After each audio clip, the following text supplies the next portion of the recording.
Hello guys, today we work with our notebook and we did this exercise here. Look, we dibujamos estos animalitos, we draw these animals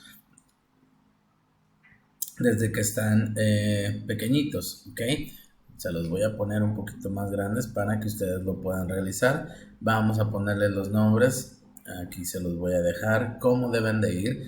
We have to label it or number the pictures. ¿Qué fue lo que pasa primero? What's the second thing? Which one is the third one? And the fourth picture. So take a look at this.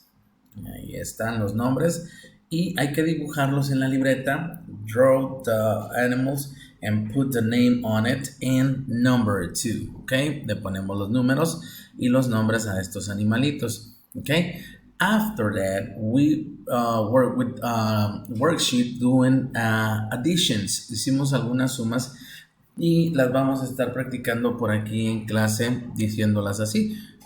For example, 5 plus 2 equals 7, 10 plus 11 equals 21, así, cosas así. Así que pues eso fue lo que estuvimos haciendo el día de hoy. Espero que ustedes también por ahí lo realicen en casa si es que no asistieron a la escuela. Así que estén muy pendientes también, recuerden de su spelling, ya se los voy a poner por ahí en la plataforma de Classroom para que lo estén repasando, ¿ok? Entonces, nos vemos el día de mañana, tomorrow Wednesday. See you later, guys.